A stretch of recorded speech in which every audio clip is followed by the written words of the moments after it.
Hello friends, આજે આપણે પંજાબી શાકને ટક્કર મારે ને તેવું એકદમ ટેસ્ટી ફ્લેવરફુલ લસુની મેથી પનીરનું શાક બનાવીશું। આ શાકમાં કાજુ, ક્રીમ કે ટામેટાના ઉપયોગ વગર પણ શાક એકદમ સરસ ગ્રેવીવાળું તૈયાર થશે અને જેમને મેથી નથી ભાવતી ને એમને પણ જો આ શાક ખવડાવશો ને તો તેમને પણ મેથી ફેવરિટ બની જાય ને તેવું આ ટેસ્ટી શાક બને છે। તો લસુની મેથી પનીર છે એના માટે સૌથી પહેલાં એક લસણની ચટણી બનાવવા 6 થી 7 કળી લસણ લઈશું।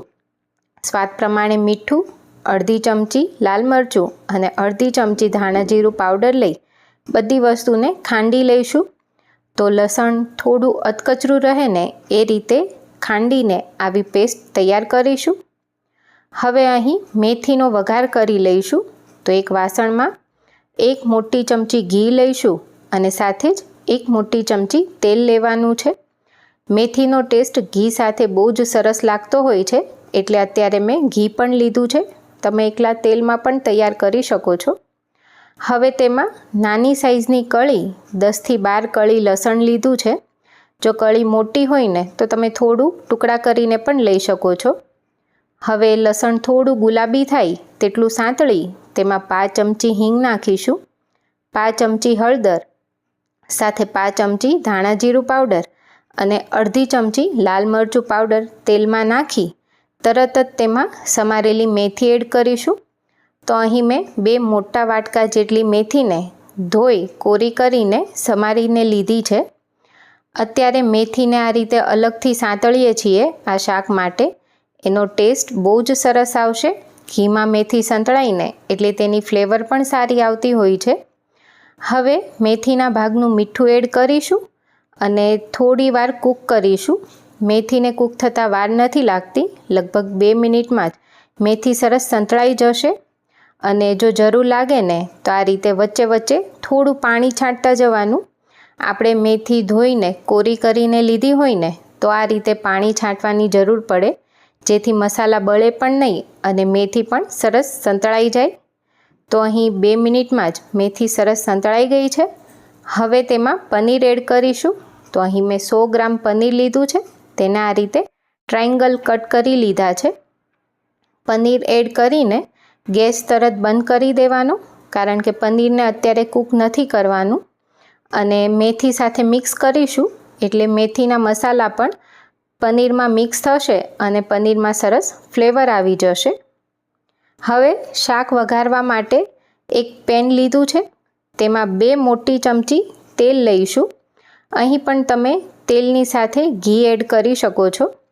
સાથે તેમાં 5 ચમચી જીરું, 5 ચમચી હિંગ નાખી 1 ચમચી આદુ મરચાંની પેસ્ટ લઈશું। તો અહીં મેં આદું છીણીને લીધું છે અને હવે તેમાં એક મીડિયમ સાઇઝનો કાંદો આ રીતે એકદમ ઝીણો સમારીને લઈ કાંદાની અને આદુ મરચાંની કચાશ દૂર થાય ને તેટલું તેને સાંતળવાનું છે। તો લગભગ 2 મિનિટ જેવો સમય થશે, કાંદો પ્રોપર કૂક થઈ ગયો છે। હવે તેમાં ખાંડેલી લસણવાળી ચટણી એડ કરીશું અને સાથે 2 મોટી ચમચી લીલું લસણ પણ નાખીશું। હવે આ બંનેને પણ તેની કચાશ દૂર થાય તેટલું 1 મિનિટ જેવું સાંતળવાનું છે। એ સંતળાઈને ત્યાં સુધીમાં શાકની ગ્રેવી ઘટ્ટ કરવા માટે એક વાસણમાં 1 મોટી ચમચી શિંગદાણા લીધા છે। શિંગદાણા થોડા શેકાઈને એટલે તેમાં 1 ચમચી દાળિયાની દાળ લઈશું અને તેને પણ થોડી શેકી લઈશું। આ શેકેલી જ હોય છે એટલે વધારે પડતું શેકવાની જરૂર નથી। અને છેલ્લે ગેસ બંધ કરીને 1 નાની ચમચી તલ લઈશું। પેન ગરમ હોય ને એટલે તલ એકદમ સરસ શેકાઈ જશે, જોઈ શકાય છે તલ સરસ ફૂટી રહ્યા છે। આ બધી વસ્તુ શેકી અલગ પ્લેટમાં કાઢીને તેને સરસ ઠંડી કરી લઈશું। આ બધી વસ્તુ ઠંડી થાય ને એટલે તેને મિક્સર જારમાં લઈ તેને એકદમ પાવડર થાય તેટલું ક્રશ કરવાનું છે। તો આ રીતનો સાવ ભૂકો કરી દેવાનો છે। તો આનો ઉપયોગ શાકમાં કરીશું ને એટલે શાકની ગ્રેવી એકદમ સરસ ઘટ્ટ તૈયાર થશે। અહીં લસણ અને લસણવાળી ચટણી સંતળાઈ ગઈ છે। હવે તેમાં ક્રશ કરેલો શિંગદાણાનો પાવડર એડ કરીશું અને તેને પણ 1 મિનિટ મસાલા સાથે શેકી લઈશું, જેથી તેની ફ્લેવર એકદમ સરસ આવી જશે। આટલું શેકાય એ પછી તેમાં દહીં એડ કરવાનું છે. તો અહીં મેં 5 કપ એકદમ ઘાટું દહીં લીધું છે. દહીં સાવ મોળું હોય ને એવું જ લેવાનું છે અને દહીંને થોડું ચમચીથી હલાવીને એને લીસું કરી લઈશું. અને એ પછી દહીં ગ્રેવીમાં નાખી દહીંને પણ પ્રોપર કૂક કરવાનું છે. તો તેલ છૂટું પડે ત્યાં સુધી દહીં કૂક કરીશું અને એ પછી તેમાં મસાલા કરીશું. તો અડધી ચમચી હળદર, અડધી ચમચી લાલ મરચું પાવડર સાથે 5 ચમચી ગરમ મસાલો લીધો છે. અને હવે આ મસાલાને પણ થોડીવાર માટે તેલમાં સાંતળવાના છે. તો લગભગ 30 સેકન્ડ જેટલું બધા મસાલાને સાંતળીશું ને એટલે મસાલાની ફ્લેવર પણ એકદમ સરસ આવશે. એ પછી ગ્રેવીની કન્સિસ્ટન્સી સેટ કરવા માટે ગરમ પાણીનો ઉપયોગ કરવાનો છે. તો અત્યારે પહેલાં થોડું ગરમ પાણી એડ કરી મિક્સ કરી જરૂર પડે તો ફરી પાછું ગરમ પાણી એડ કરવાનું. તો અત્યારે મેં ટોટલ 1 કપ જેટલું ગરમ પાણી લીધું છે.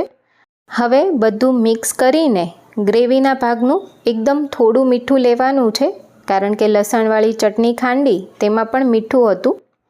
એ પછી તેમાં સાંતળીને રાખેલા મેથી અને પનીર એડ કરી દઈશું.